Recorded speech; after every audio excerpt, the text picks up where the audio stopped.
Welcome to the Organic Chemistry Podcast, Dr. Brian Lloyd's scribblecast of organic chemistry lectures and solutions to homework problems. Last lecture, we examined RS nomenclature. That is how in IUPAC nomenclature one can distinguish between a pair of enantiomers. In this lecture, we're now going to move on and examine molecules that have more than one chiral center. And we're going to begin with the molecule 3-chloral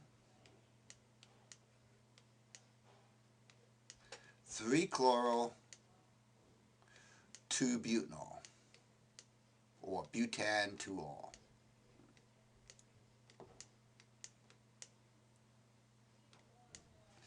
Now, if we examine the structure of this molecule, butanol has 4 carbons, and we have at carbon 2 and carbon 3, we have a chloro at carbon 3, so if I let this be carbon 3, and at carbon 2 we have an OH.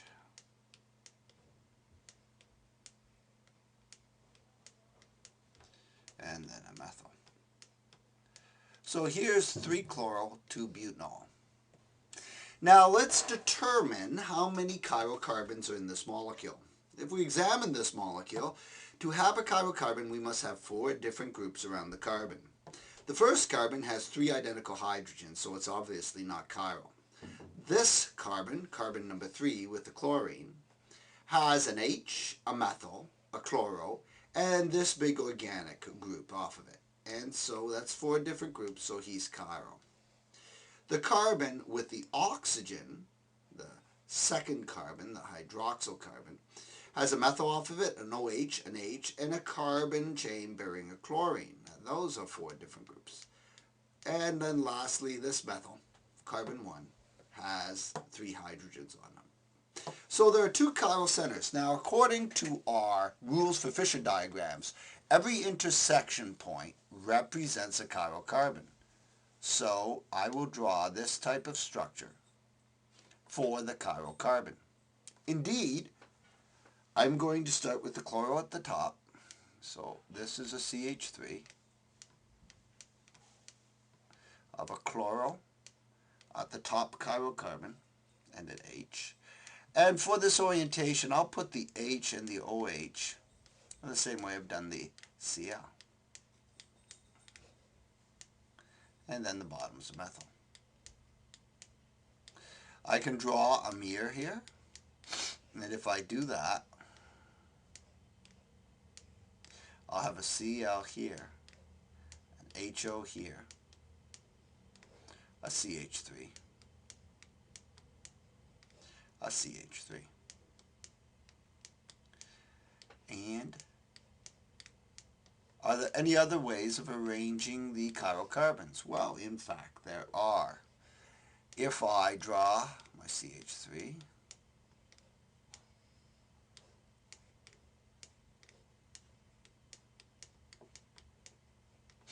I can keep the HCl the same way as the first one, but have the OH basically on the other side.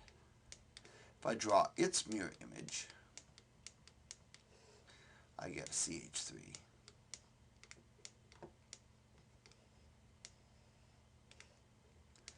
I have a Cl, an H, and an H, and an OH, with a CH3.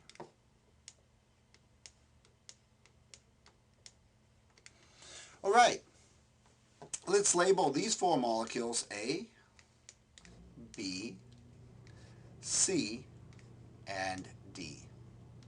And let's ask the question, what is the relationship of these molecules? If I examine these molecules, A, B, C, and D, what is the relationship, say, of molecule A and B? Or perhaps, what is the relationship of molecule C and D?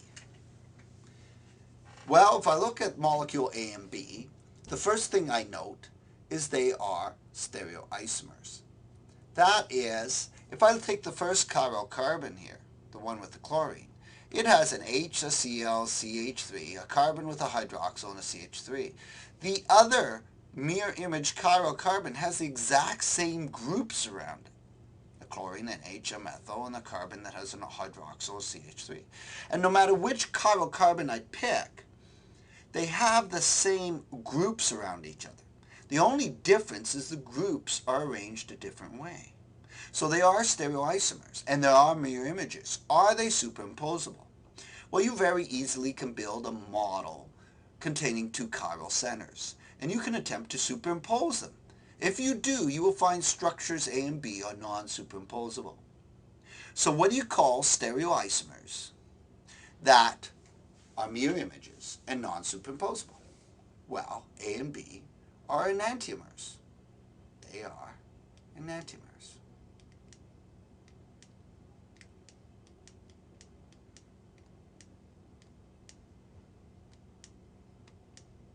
Likewise, if I look at structures C and D, they are also stereoisomers.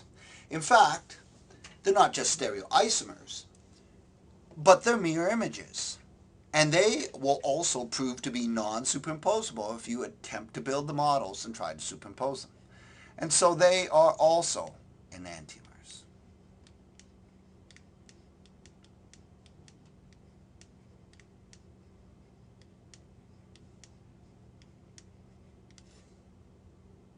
So the relationship of A to B is that they're a pair of enantiomers. The relationship of C and D is that they are a pair of enantiomers. Now, let's consider structures A and C. Look carefully at structures A and C and ask some questions. First off, are they stereoisomers? Well, indeed, if I look at a chiral carbon, say the first one with the chlorine on it, indeed, both chiral carbons have an H, a CH3, a chloro, and then they have the chiral carbon with the OH and H and CH3. And they have the exact same groups around the chiral carbon. In fact, if I look at both chiral carbons, they have the same groups around them. All right, so they're stereoisomers. Are they mirror images? Well, in this case, structures A and C, if you look at them closely, are not mirror images. Are they the same structure, or are they superimposable or not superimposable? In fact, if you look carefully, build the models, and try to superimpose your two models for A and C, you'll find out A and C are not superimposable. So in this case, with A and C, we have stereoisomers that are not mirror images that are non-superimposable. What are stereoisomers that are not mirror images and are non-superimposable called? Well, if you recall, if you're a stereoisomer and not a mirror image and you're non-superimposable, you are called a diastereomer. The relationship between A and C is that they are a pair of diastereomers. So while A and B are enantiomers, C and D are enantiomers. A's relationship to C is that they are a pair of diastereomers. A relationship to D is that they are a pair of diastereomers. B's relationship to C is that they are a pair of diastereomers. So if I say A to C, A to D, B to C, or B to D, the relationship of all these pairs is that they are diastereomers. Now, let's review. How did enantiomers differ from each other? Well, recall that enantiomers mirror images that are non-superimposable. They are identical in virtually every way. They have the same melting point, boiling point. They have the same physical properties. They only differ in two ways. One, in how they interact with other chiral molecules, and two, how they rotate plane polarized light. Well, how do diastereomers differ? Well, diastereomers have different physical properties. So if we were looking at structures A and C, for example, A and C would have different melting points, different boiling points. They might have different heats of combustion, different rates of reaction. They would differ in all the physical properties that enantiomers are identical in. So diastereomers have different solubilities, so they could be recrystallized, whereas enantiomers can't be. All right. So diastereomers have complete different physical and chemical properties, unlike their enantiomer counterparts. When we introduce the concept of diastereomers, we are taking a set of stereoisomers and they are moving further apart in the relationships. Where enantiomers are really closely related and only differ in two ways, diastereomers are a little further different. They're no longer mirror images, and this leads to different physical properties. Okay, now before we move on, we, having just covered RS nomenclature, should really be able to learn how to name, using Fischer projections, these groups as R and S. Now, what we need to know is that there are two chiral centers for all of these. And what's interesting is when you have just one chiral center, you get a pair of enantiomers. When you have two chiral centers, you get 4 stereoisomers. Turns out, for every additional chiral center, you get 2 to the n stereoisomers, where n's the number of chiral centers. We'll come back to this a little later. So the reason we have 4 stereoisomers is because 2 squared equals 4. And n is the number of chiral centers, or chiral atoms. If we had 3 chiral centers, we would get 8 stereoisomers. Okay, so what we want to do now is we want to focus on one of these structures and see if we can learn how to determine the RS structural relationship for this molecule. So what we're going to do is redraw it and come up with a name that incorporates R and S nomenclature. So we had an H and a Cl, and an H and an OH and a CH3. Okay, now when you have to determine RS nomenclature, and remember this is 3-chloral 2-butanol, so I'll write that down at the bottom, 3-chloral 2-butanol. The first thing you have to do when you name the molecule is just ignore RS and just do the IUPAC name. 4-carbon chain is a butane. Highest priority group off of the chain is the OH, that's a 2-butanol, and the chlorals off the 3rd carbon. Now when you have to determine chirality, always reduce it down to 1 chiral center. In other words, pick one of the chiral centers to do first. So why don't we just pick, oh, I don't know. Let's do the chiral center at the top, the chloral. And what we're going to do then is, to make it simpler, I'm going to draw CH3. I'm going to draw my Cl, put my H here, and I'm going to symbolize this whole other thing as a squiggle. So now I can look at just one chiral center. To determine RS, I must prioritize in the Fischer. Highest atomic number around this chain. Now I can look at this guy for reference to know what groups are off of it. But essentially I have a chlorine, a carbon, an H, and a squiggle. And the squiggle is this whole unit, which has a carbon. Well, chlorine's highest atomic number here, so it gets 1. Then, when we are prioritizing this group, we now have a carbon and the chiral carbon. That's tied, so we have to proceed out the chain. Carbon has a hydrogen here on the methyl. Carbon has an oxygen. Oxygen's higher atomic number than hydrogen. So the squiggle becomes my number 2. Of course, now we're comparing carbon to hydrogen, so the methyl's 3. And my hydrogen comes number 4.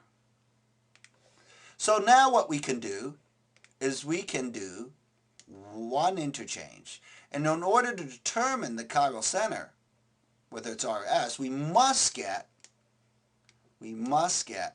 the smallest group to the bottom. So one interchange.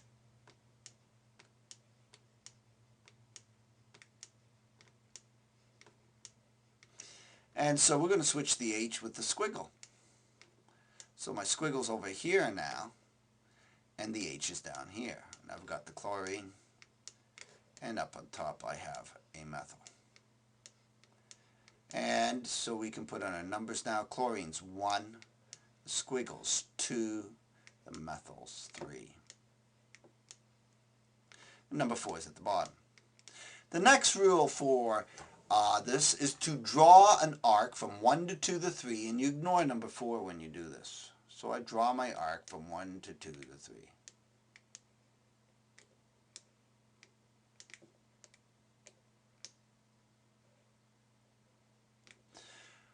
My arc from 1 to 2 to 3. Is it clockwise or counterclockwise? Is it to the right or to the left? Well, if I go from 1 to 2 to 3, my curve is going clockwise, and clockwise is R. Okay? But I did one interchange. That's an odd number of interchanges. An odd number of interchanges means I've created the enantiomer. What is the enantiomer to R? That means the original chiral center was S. Okay, so therefore the original was S. So this guy was S. I can now proceed out and take a look at the second chiral center. If I look at the second chiral center, to make it a little simpler, I will simply draw the second chiral center thusly. The H and the OH, the CH3, and then my squiggle. The squiggle is everything attached on the top. So, let's look at prioritization. We have an oxygen, a carbon. The squiggle, the chiral center is a carbon and an H. Oxygen's highest atomic number, so he is 1.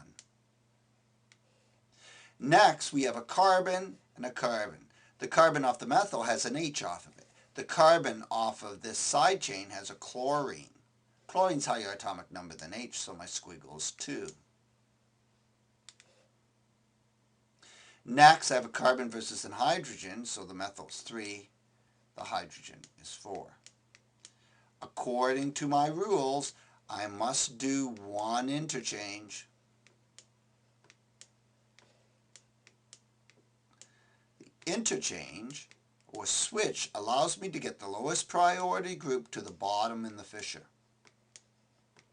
Okay, so I do this. I put the H at the bottom, and the CH3 switched with it. That leaves the squiggle going up, and the OH on the right. Remember, the OH was 1, the squiggle was 2, the methyl was 3, the H was 4. I draw my arc from 1 to 2 to 3, and I ask myself, is that clockwise or counterclockwise? Is it to the right or to the left? Well, it's to the left. It's counterclockwise, which means this guy was S. However, we did one interchange, one switch, an odd number. An odd number of interchanges means you've created the enantiomer from the original. So what's the enantiomer to S? Therefore, the original chiral center, the one we're searching for, was R. That means this guy was R. Now, what you do when you're naming this molecule is you assign numbers. You must tell me which carbon had the R and which carbon the S. Well, carbon 2 is the one with the OH. And so carbon 2 is labeled first. And so this molecule was 2R, 3S, because the third carbon was the chlorine carbon. Put it in brackets and separate from a hyphen. So this specific enantiomer's name was 2R, 3S, 3-chloral, 2-butanol. So let's redraw all of these. I'm not going to go through this type of solution for all the structures. I'm going to just write in the stereochemistries you should get if you proceed this way. You can actually do this for every structure, and you should take the time to try it. You do this for every structure, you should get the following. So let's draw the 4 structures again. We have our HCl, our H, OH, and we learned in this case, this guy was S, and this guy was R. Now we have a mirror image for this one. We can draw his enantiomer.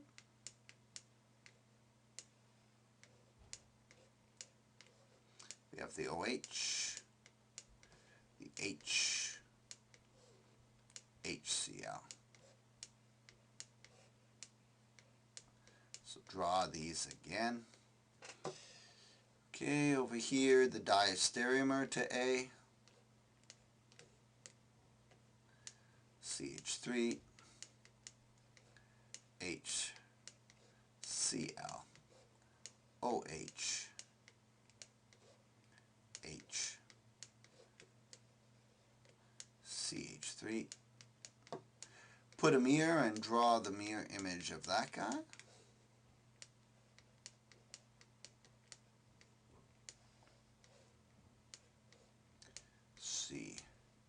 L, H,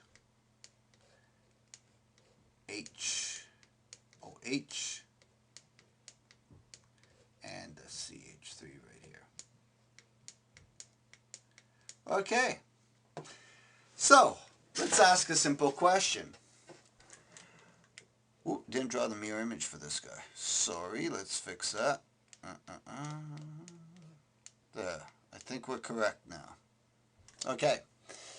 So when we draw the mirror image of this SR group, the 2R3S, the S on the chiral carbon that has chlorine, if it gets reflected, becomes a mirror image. What's the mirror image of S? See, once you figured one out, it's pretty easy. The mirror image of S is R. And the mirror image of R is S.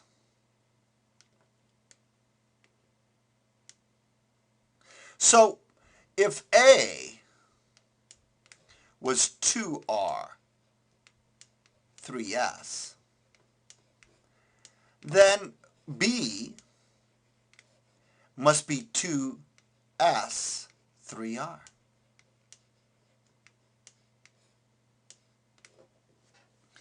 Now, let's look at structure C. How does structure C compare to structure A? Well, the top chiral center is the same orientation as the structure in A, so it's obviously S. But the bottom chiral center has similarities, the same orientation as the bottom chiral center for B, so it's S. So this guy is 2S, 3S. And what's the mirror image of 2S, 3S? Well, that's 2R, 3R.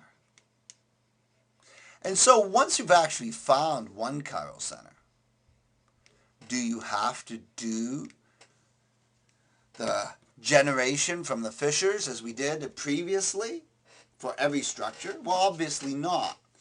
But for structures B, C, and D, I've told you to do it simply to give you more practice. So you should try showing your work on how to get RS from the Fischers. And it's excellent practice. And believe me, you need the practice. Okay. Now remember, with two chiral centers, there will be 2 to the n stereoisomers.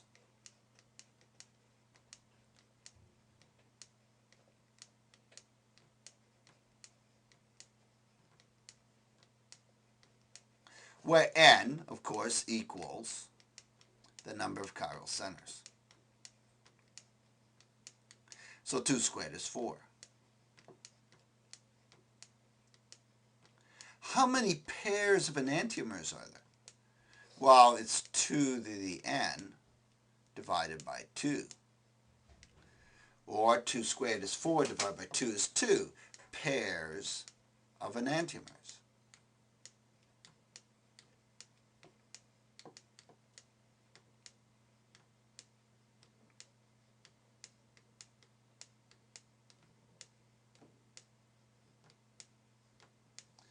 Okay, so there are 2 pairs of enantiomers. A, B are a pair of enantiomers, and the second pair is C and D. Let's take another example of a 2 chiral center compound and see if we can observe anything interesting. There is a molecule whose common name is tartaric acid. Now what's interesting, tartaric acid is an acid found around the corks in old wine bottles. And tartaric acid was one of the first compounds discovered that had the property of chirality. And tartaric acid is this molecule.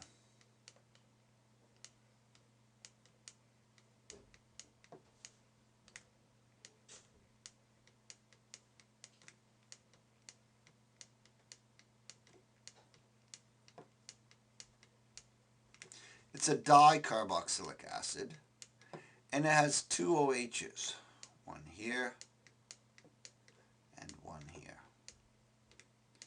What's the IUPAC name for tartaric acid? Well, we have a 4-carbon chain.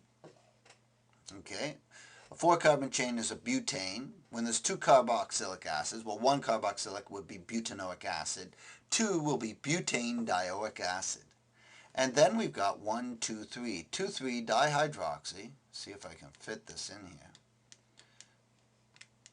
2,3 dihydroxy. Probably not. Butane.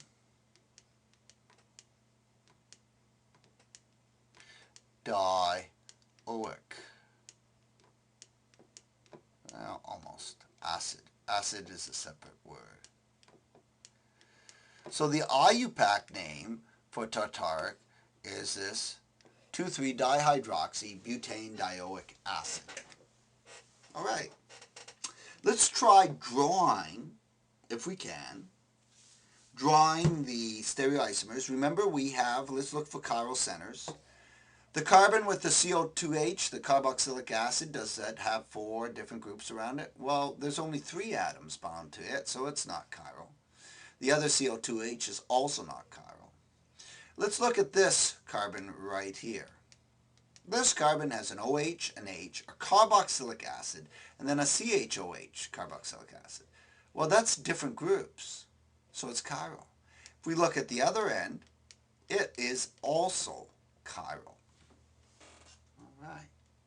So we got 2 chiral centers, which means 2 to the n would be 2 squared. There's 4 stereoisomers. Let's try drawing all 4 stereoisomers.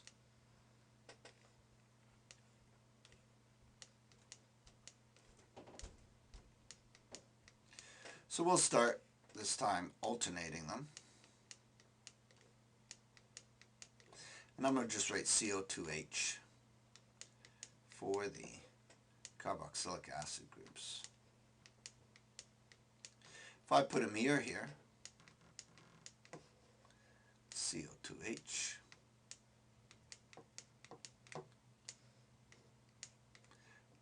HO, H,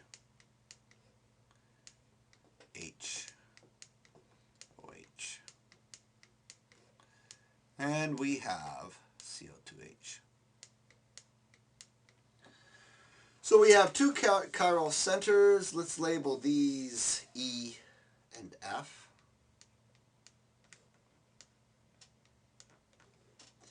And now we can draw 2 more. Stereoisomers, CO2H. And this time we'll put both OHs on the same side.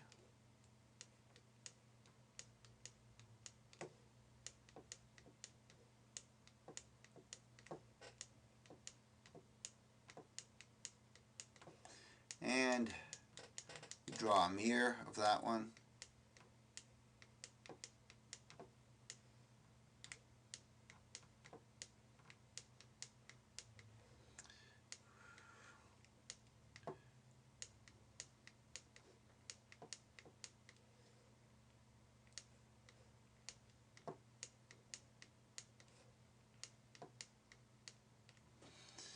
We have an H and OH and mirror images, and we'll call those G and H.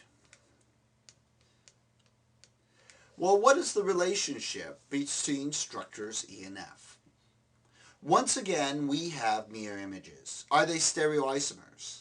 Well, indeed, if you look at the chiral centers, we have an HOH, a chiral carbon with an OH, a CO2H. If we look at the other chiral center, we have essentially the same groups attached to the chiral carbon.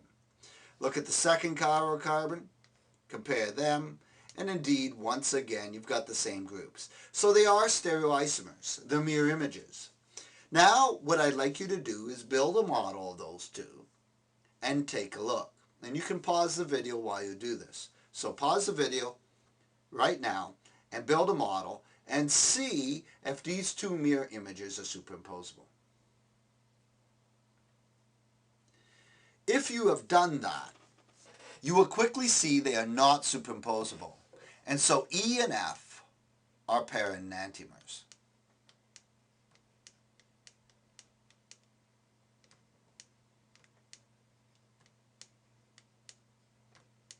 Now, if we compare structure E to G, or E to H, or F to G, or F to H, we see they are not mirror images. And if you build those models, you'll find that they're non-superimposable with E and F. And because they're not mirror images and non-superimposable, they're diastereomers. So once again, we're getting basically the same thing we had last time. And our diastereomer pairs are E and G. E and G are pair of diastereomers. E and H. F and G. And F and H. And these are all pairs of diastereomers. And so they will have different physical properties. Now, let's take a look at G and H. Well, are they stereoisomers? Indeed, if we compare the first two chiral centers, and you look at them carefully, OH-OH, HH, CO2H, and a similar group off the bottom, then they are stereoisomeric. They are stereoisomers. If we look at the next chiral center, they have the same groups off of it. So G and H are a pair of stereoisomers. G and H are a pair of stereoisomers that are mirror images. That's obvious. Okay, now once again, I'd like you to take the time to build a model with different colored bonds, pause the video, and take a look and see if these molecules are superimposable. If you have done that, you will be surprised to find that indeed G and H were superimposable. All you had to do was take the H molecule and spin it that way. Now, if you did that, once you built the model, and GH becomes superimposable, when they're superimposable, that means G and H are identical.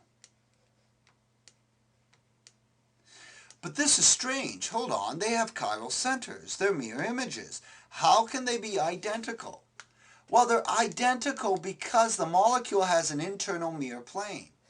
You could draw a mirror for each molecule across here. That is, if you like, one chiral center here is the exact reverse of the other chiral center. Now when we actually label the chiral centers, which I'm going to do shortly, you can actually see this case. In fact, we can do this. If we do the chiral centers and label them, this guy's R, he's S. Well, this one is S, and he's R. I've got to make that bigger. In other words, they have the exact same groups. One is S, one is R. They cancel each other. It's as if your hand had a thumb on each side, and your hand became a combined left and right hand. Now, something that is identical, because it has a mirror plane within the molecule itself, something that is identical because it has two chiral centers, and one chiral center is the exact opposite of the other. This is a special type of identical. We don't call it identical. We call it a mesoform. A mesoform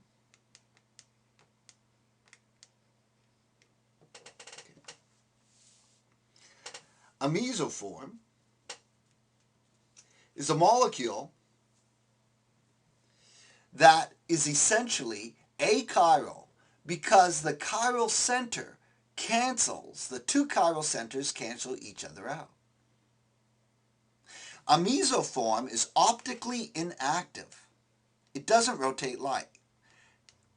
It's as if you had a pair of a racemic mixture, a pair of enantiomers, but they're all built into one molecule. See, inactive. Let's think about this. Suppose light comes in and hits R, plane polarized light, and this R end rotated at plus 10 degrees. Let's just pretend that was the case. But the S has the exact same bonds, the exact same electron clouds around the bonds, but in the S configuration.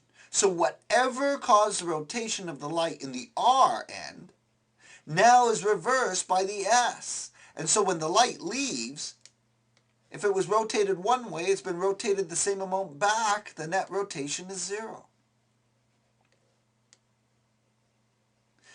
This mesoform is a nice example of a molecule.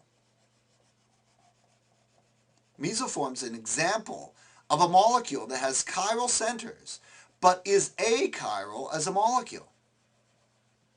So it is a molecule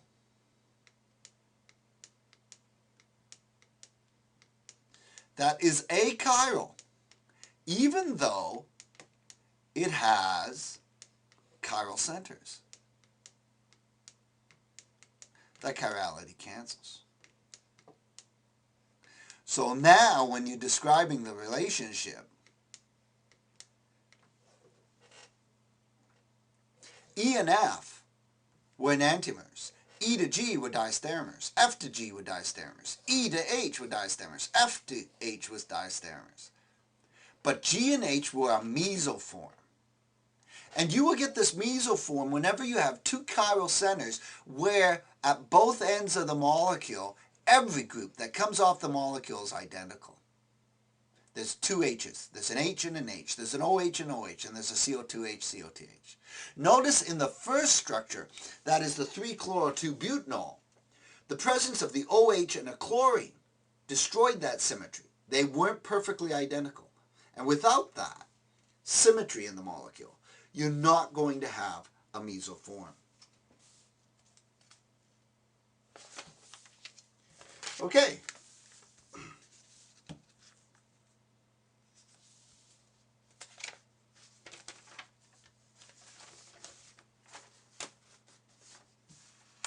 Well, what we'd like to do now is just consider one more point before we take a break, and that is diastereomers themselves.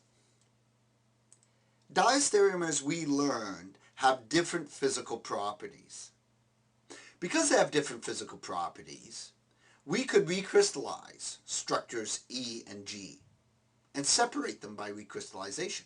or they may have slightly different boiling points. If the boiling points differ by more than 2 degrees, we could use fractional distillation and separate structures E and G. That's very fine. We could use the different physical properties to allow us to separate, or what is called resolve, the diastereomers. But what about the enantiomers? What about structures E and F? How can one separate enantiomers? What I want to do is give you a simple example of a strategy that might work to allow one to separate a pair of enantiomers. I'm going to draw a pair of phosphenes. Now, phosphorus is like nitrogen. It has a lone pair on it. And I'm going to give this phosphorus 3 different groups. And I'm not saying this is a stable molecule, but it will serve as a simple example.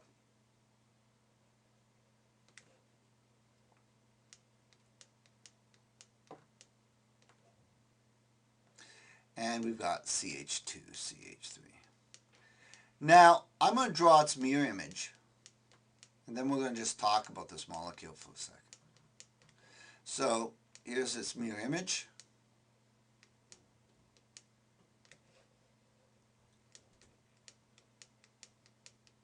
And of course I didn't give quite the same amount of room I should have. And we've got a CH3 here, and the F.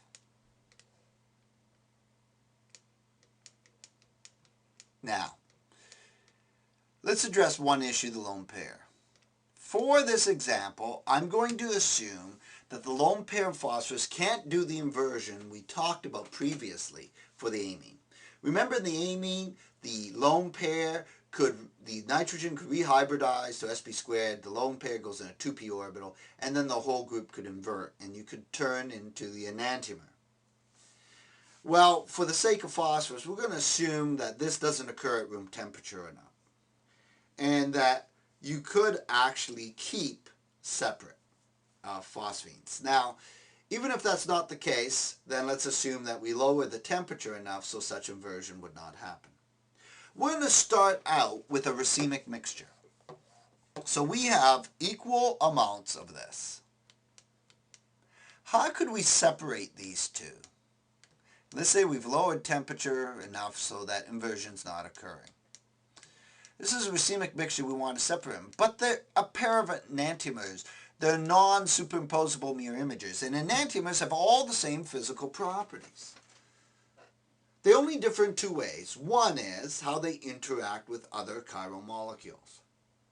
All right. And the other is how they rotate plane polarized light. Well, rotating plane polarized light is not going to help us. So obviously we're going to have to react this with other chiral molecules. But just the way they stand now, we can't separate them. Now, one thing I'm going to do is I'm going to prioritize these groups and figure out whether the left ones are or S. Now, for atomic number, the atomic number of a lone pair of electrons is 0, so it's obvious lowest. Fluorine's number 1. Highest atomic number. Carbon's tied with carbon. The ethyl is number 2. And the methyl's number 3. Number 4 is the lone pair. Now if I make a model and I orientate the lone pair to the rear, I'm going to go from 1 to 2 to 3. I'm going to be rotating this way when I look at it. This guy's going to be S.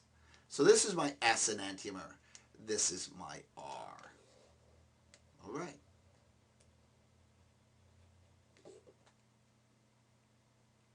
So let's just go with it as S and R.